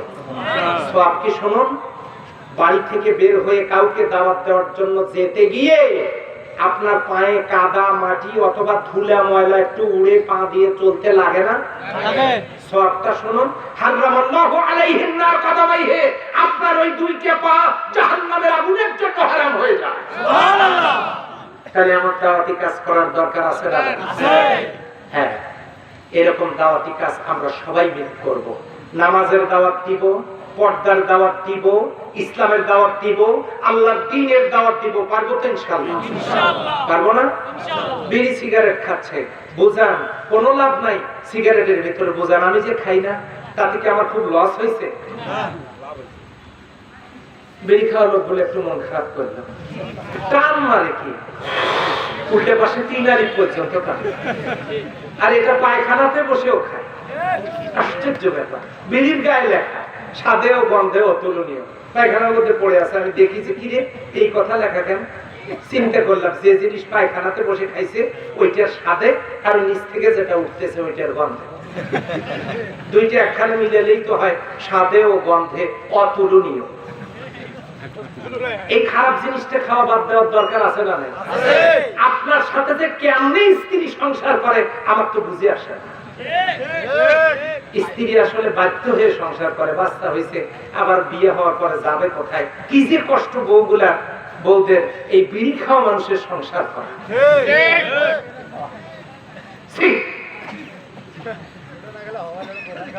আমরা কি বাদ দিতে পারবো না ইনশাআল্লাহ? হ্যাঁ, কারা কারা বাদ দিব একটু হাত তোলেন দেখি। যারা হাত তুলছে তারা তো খাই না, রাগ করতেছেন মনে হয় আপনারা। তাহলে আমরা কি দাওয়াতি কাজ করার দরকার আছে না? এটা কি শুধু নুরুল আমিনের দায়িত্ব না সবার দায়িত্ব? আমরা দাওয়াতি কাজ করব। বিশ্বনবীর প্রথম দফা দাওয়া, 2 নম্বরের দাওয়া একখানে হওয়া। আজকে কত দল, কত মত, কত ফেরকা, কেউ বুকে হাত, কেউ নাভিতে হাত, কেউ আমিন জোরে বলো, কেউ আস্তে বলো, কেউ দোয়া করা যায় আছে, কেউ জায়েজ নাই। এগুলো নিয়ে গন্ডগোল আছে না? আছে। এগুলো নিয়ে গন্ডগোল করা যাবে না, এগুলো নিয়ে গন্ডগোল করার দরকার নাই, করবেন না। কেন? এগুলো ফরজও না, ওয়াজিবও না, কিছুই না। আপনি হাত তুলে দোয়া করা এটা ফরজও না, ওয়াজিবও না, করলে করেন, না করলে নাই, কিন্তু গন্ডগোল করা হারাম। গন্ডগোল করবেন না। মিলাদে যে দাঁড়াইলো দাঁড়াইলো, যে দাঁড়াইলো না ওটা ফরজও না, ওয়াজিবও না, বাস ওটা নিয়ে গন্ডগোল করবেন না, গন্ডগোল করা হারাম।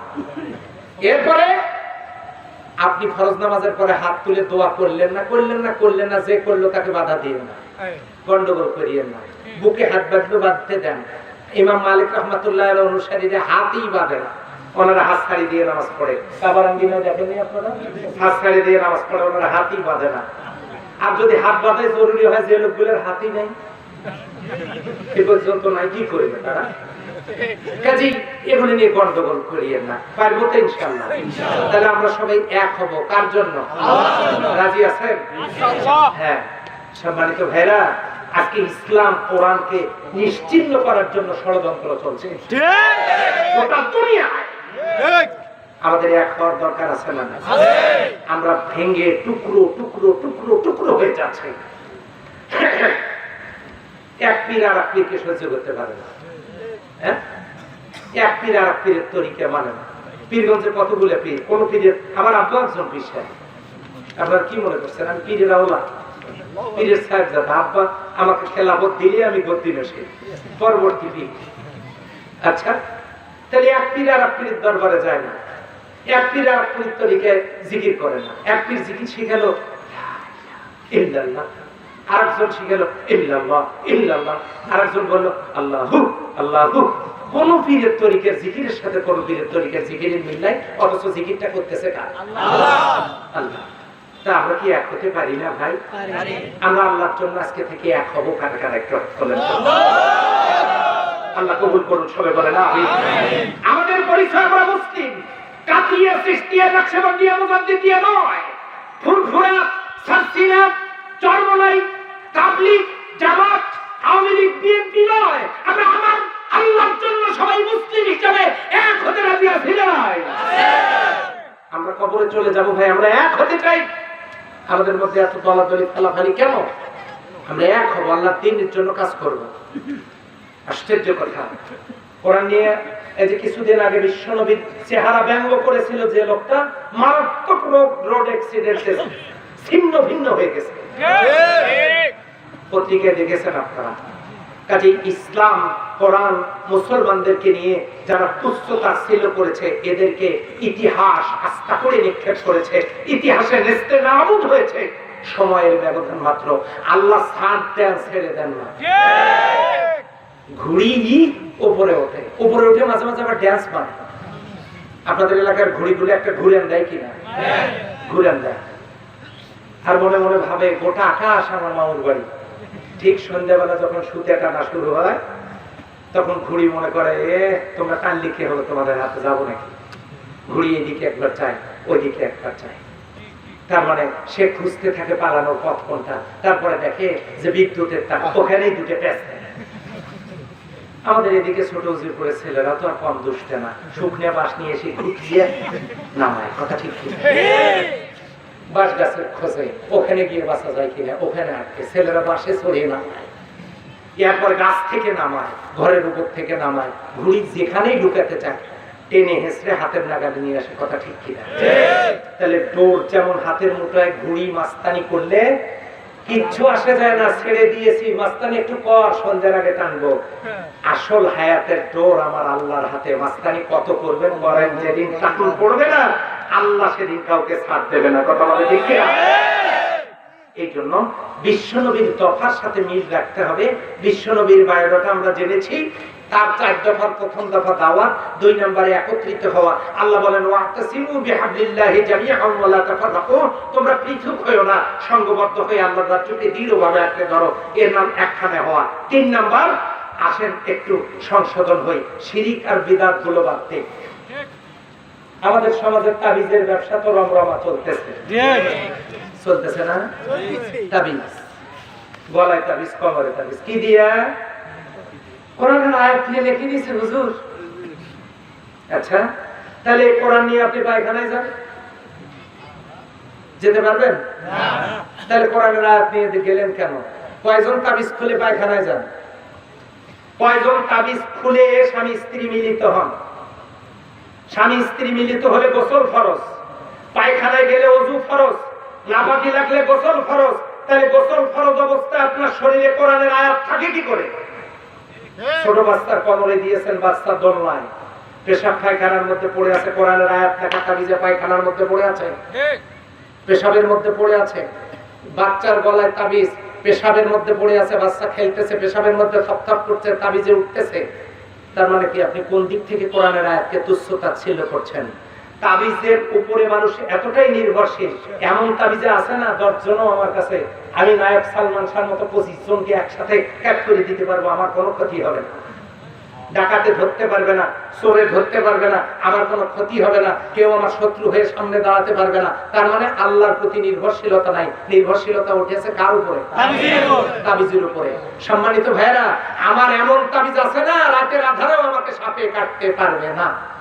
উনি শুধু বলেন না যে আমার কাছে এমন তাবিজ আছে আজরাইলও আসতে পারবে না, শুধু এইটা বলেন না। এই যে তাবিজ ব্যবহার করা হচ্ছে, নির্ভরশীলতা আল্লাহর দিকে বাড়ান। তাহলে হুজুর, তাহলে কি তাবিজ বাদ দেবো? হ্যাঁ, দিয়ে কি করবেন জানেন? সকালবেলা আউযু বিল্লাহি মিনাশ শাইতানির রাজিম বিসমিল্লাহির রহমানির রহিম, এই ছোট্ট 2টা বাক্য যদি আপনি 19 বার, মতান্তরে 10 বার পড়তে পারেন, আর সন্ধ্যায় 10 বার পড়তে পারেন, সকাল থেকে সন্ধ্যা পর্যন্ত 19 জন ফেরেশতা, সন্ধ্যা থেকে ফজর পর্যন্ত 19 জন ফেরেশতা ডিউটি আকারে আপনার দায়িত্ব পালন করবে। আয়াতুল কুরসি যদি সকালে পড়েন সারা দিনের হেফাজতের দায়িত্ব আল্লাহর জিম্মায়, সন্ধ্যায় পড়লে সারা রাতের দায়িত্ব আল্লাহর জিম্মায়। এরপরে যদি 5 ওয়াক্ত নামাজের ফরজ নামাজের পরে আয়াতুল কুরসি আপনি পড়েন, হাত তুলে সাথে সাথে দোয়া করার তাড়াহুড়ো না করে যদি আয়াতুল কুরসি পড়তে পারেন, এক নামাজের পরে আরেক নামাজ আসা পর্যন্ত মাঝখানে যদি আপনার মৃত্যু হয়, আপনার ঠিকানা জান্নাত, শুধু মরাটাই দেরি। আয়াতুল কুরসির উপর নির্ভরশীল আমল করলেই তো হয়। দস্যু দুশমনের আক্রমণ থেকে বাঁচার জন্য কোনো কিছুর দরকার নাই। সূরা ফালাক আর সূরা নাস আপনি 3 বার করে করে সকালে পড়বেন আর সন্ধ্যায় পড়বেন, সারা রাত সারা দিন আপনার অনিষ্ট সাধন করার ক্ষমতা থাকবে। তবে তাবিজ লটকাবেন কেন? ও ব্যবসাটা বিনা পুঁজিতে ভালো চলে তাই, ভালো চলে তাই। একটা দলিল দেন আপনি তাবিজের, আজকে থেকে তাফসীর করা বন্ধ করব। একটা আয়াত দেখান, একটা হাদিস দেখান, একটা দলিল দেখান, কালকে থেকে আর তাফসীর করব না। তবে এখানে এসে মাসনুন দলিল আমাকে দিতে হবে।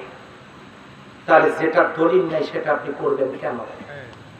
আচ্ছা, আমি কি তাবিজের ব্যবসা করলে কম চলতো? মিজানুর রহমান আজহারি করলে কি কম চলতো? হ্যাঁ, আমি তো দিনে যদি বলতাম এই তাবিজ নিলে যে ছেলে যে মেয়েকে পছন্দ করো তাকে দিয়ে বিয়ে হবে, হাদিয়া 1001 টাকা, আমার কি সারা দেশে 100 তাবিজও বিক্রি হতো না? টাকা আসতো কত? এত সহজ ব্যবসা আমি ছাড়ি দিলাম। আরবি তো লিখতে পারি, পড়তে পারি। এই যে আমার ওস্তাদ আমার পাশে, আলহাজ হযরত মাওলানা জবান আলী, উনি আমার ওস্তাদ, উনি আমার শায়েখ, ওস্তাজুল আসাতিজা। আমার সৌভাগ্য যে আমার মাথার তাজ আমার পাশে বসে আছে। উনি তো আমাকে আরবি লেখা শিখিয়েছেন, নিজে শিখেছেন। আমি তো লিখতে পারি, তা আমি আরবি দিয়ে কয়েকটা লিখে ব্যবসা করি, সমস্যা কি? আমি যদি একটি আয়াত একটি হাদিসও পেতাম, যতগুলো তাফসীর দেখার সুযোগ হয়েছে, কোন হাসিয়াতেও যদি তাবিজের উৎকৃষ্ট কোনো দলিল আমি পেতাম, তাহলে ব্যবসা শুরু করে দিতাম। কাজেই সমাজের মধ্যে যেগুলো রসম রেওয়াজ চালু আছে, এগুলো আমাদের বন্ধ হওয়ার দরকার আছে না নাই? বিশ্ব নবীর তরিকায় 3য় দফা হলো সোনার মানুষ বানানো। তাবিজ বিক্রেতারা আমার উপর মন খারাপ করলেন, তাই তো? ওই ব্যবসা আমাকেও একটু দয়া করে শেখান, যদি দলিল দিয়ে শেখাতে পারেন, আপনার চেয়ে ভালো ব্যবসা করতে পারবো।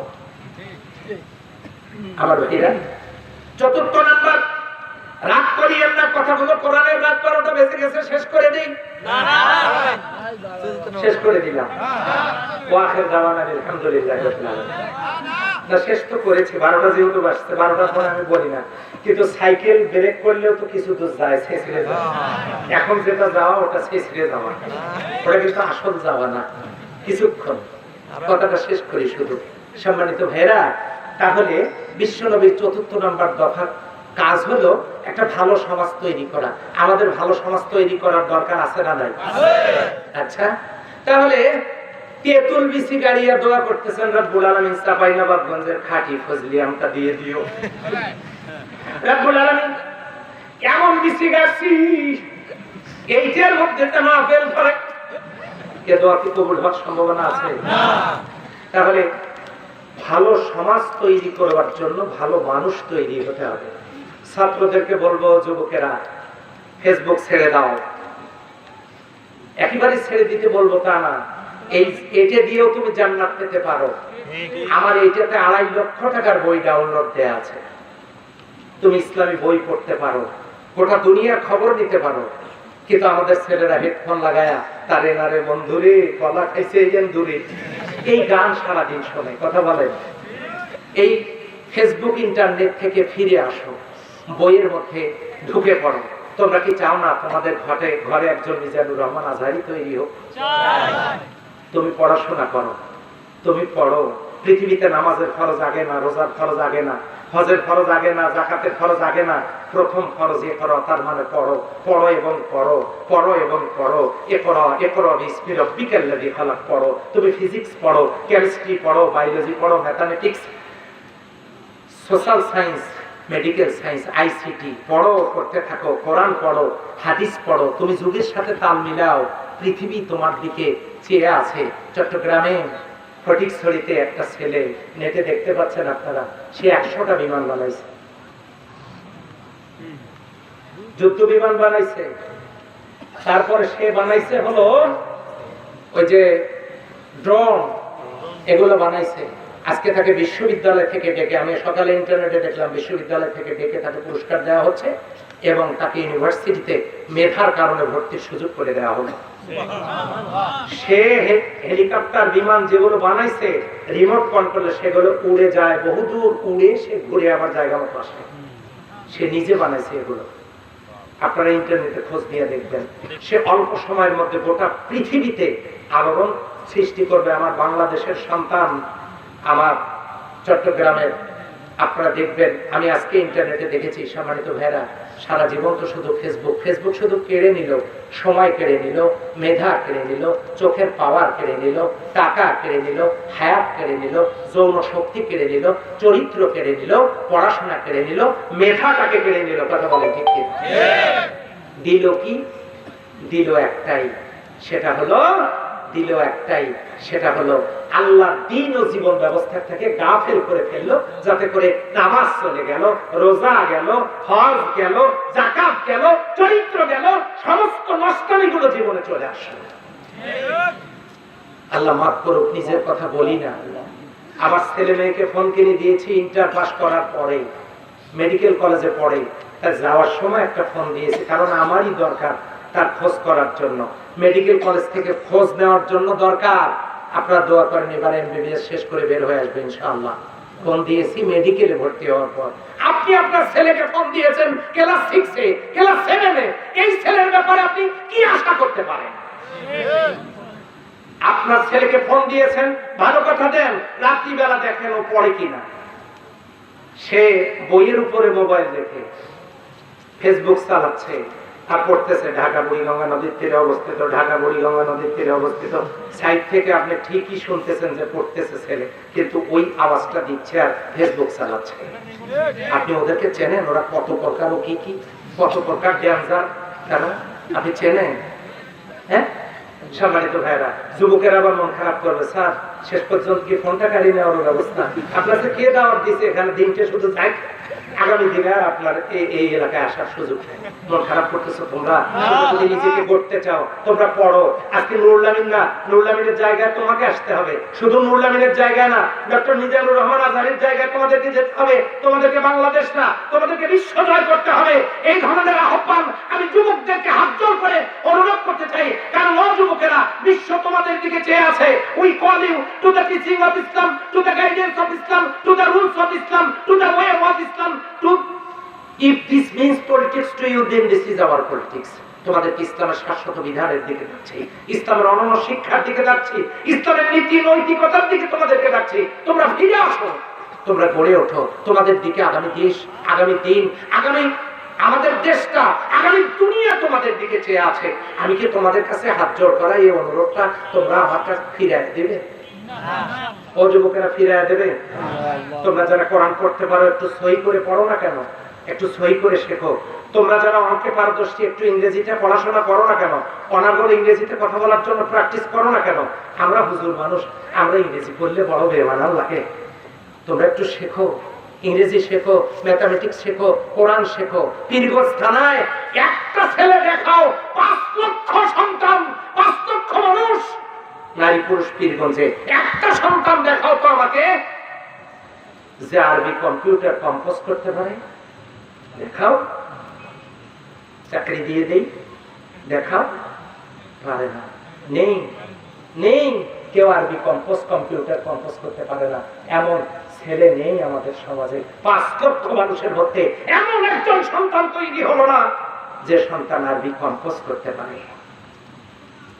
পীরগঞ্জে 5 লক্ষ মানুষের মধ্যে 2.5 লক্ষ মহিলা, একজন মহিলাকে দেখান তো হযরত আয়েশার মতো হাদিস বেত্তা, যার কাছে গিয়ে হাদিস শেখা যায়, অনার্গল হাদিস বলতেছে, অনার্গল মুখস্থ হাদিস বলতেছে, একজন দেখান, একজন পুরস্কৃত করা হবে। 1 লক্ষ টাকা পুরস্কার আমি ব্যক্তিগতভাবে করব। দেখান একজনকে। পারিনি আমরা আমাদের সন্তানগুলোকে গড়তে, পারিনি। আমরা কি শিখাই? কলেজে দিয়েছি, স্কুলে দিয়েছি। আমার ছেলে ম্যাজিস্ট্রেট হবে, ভালো কথা, একটা থানা চিনবে কিংবা জেলা কোর্ট কাছারি চিনবে, তাকে বাংলাদেশ চিনবে না। আপনার একটা ছেলেকে আপনি আলিম বানান, আপনি আলেম বানান, সে একদিক থেকে জেনারেল শিক্ষায় শিক্ষিত হবে, অন্য দিক থেকে আরবিক শিক্ষায় শিক্ষিত হবে, গোটা পৃথিবীকে তাক লাগায় দিবে। শেখানো যায় না? যায় যায় না? যায়। আমরা ইংলিশে পারদর্শী না। এই যে আমার মালয়েশিয়াতে প্রোগ্রাম আছে, আমাকে ইংলিশেই সেখানে কথা বলতে হবে, কথা সেখানে ইংলিশেই বলতে হবে, কোরআনের আয়াত বলতে হবে, ইংলিশে কথা বলতে হবে। আমার ইয়েতে প্রোগ্রাম আছে, সিঙ্গাপুরে প্রোগ্রাম আছে, আমাকে ইংলিশেই কথা বলতে হবে, কোরআনের আয়াতেই বলতে হবে। তাহলে আপনার ছেলেগুলোকে, আপনার মেয়েগুলোকে যোগ্য করে গড়ে তোলেন। দেখান যে এরকম একটা ছেলে দেখান যে আরবি কম্পোজ করতে পারে। সম্মানিত ভাই ও বোনেরা, তোমাদেরকে এগিয়ে আসতে হবে। তোমরা রাগ করতেছো আমার উপরে? রাগ করো না গো, রাগ করো না। আমি তোমাদের কষ্ট দিচ্ছি না, তোমাদের কাজে লাগবে। তুমি যে সাবজেক্টে দুর্বল, সেই সাবজেক্টে তুমি একটু নজর দাও, বাবার মুখটাকে আলোকিত করো। কয়েকদিন আগে বক্তব্য, এক রাতে রাত 2:30টার সময় ফোন করছে একজন, বলছে যে আমি কি মৌলানা নুরুল আমিনের সঙ্গে কথা বলছি? যে জি। বলছে যে ভাই আমি মালয়েশিয়াতে কথা বলছি, বাংলাদেশের টাইম কত এখন জানি না, তো ভুলে গেছি। কাজেই আপনার একটা আলোচনা আমি শুনতেছি, আপনার আলোচনা শুনতেছি, আর আপনার আম্মার জন্য দোয়া করতেছি। আল্লাহ যে আপনার যে আম্মা আপনাকে গর্ভে ধারণ করছে, আল্লাহ আপনার মায়ের পেটটাকেও জান্নাতের টুকরা বানায় দিন। তো আমার মা তো দুনিয়ায় জীবিত নেই, কাজেই আপনি আপনার বাবা মার মুখটাকে উজ্জ্বল করার জন্য একটু পড়াশোনায় মনোযোগ দেন না কেন? এই মাদ্রাসায় যারা পড়াশোনা করেন হাফেজ, কতদিন লাগবে হাফেজ হইতে? আমি শুরু করেছিলাম আমি মাত্র 2 মাসে 4 বার মুখস্থ করেছি। তো 2 মাসে যদি 4 বার মুখস্থ করি, আমার স্মরণ শক্তি কম, আমি স্কুলের ছাত্র ছিলাম, মাদ্রাসার ছাত্র ছিলাম না। তো আমি যদি পারি, তোমরা একটু মনোযোগ দাও, অল্প সময়ের মধ্যে হাফেজ হয়ে তোমরা আলিয়াতে যাও, আলিয়াতে গিয়ে ভালো করে শেখো। শুধুমাত্র কোরআন শরীফ মুখস্থ করলেই হবে না, তোমাদেরকে একটু পড়তে হবে। মা বোনদেরকে বলবো, মা বোনেরা, চিড়িয়াখানায় কিন্তু মানুষ হরিণ দেখার জন্য যায়, ছাগলের বাচ্চা দেখার জন্য যায় না। চিড়িয়াখানায় হরিণ দেখতে এই জন্য যায়, হরিণ সব জায়গায় পাওয়া যায় না, হরিণের বাচ্চা চিড়িয়াখানায় পাওয়া যায়, তাই মানুষ টিকিট করে হরিণের বাচ্চা চিড়িয়াখানায় দেখার জন্য যায়। মা বোনেরা যারা আলোচনা শুনতেছে,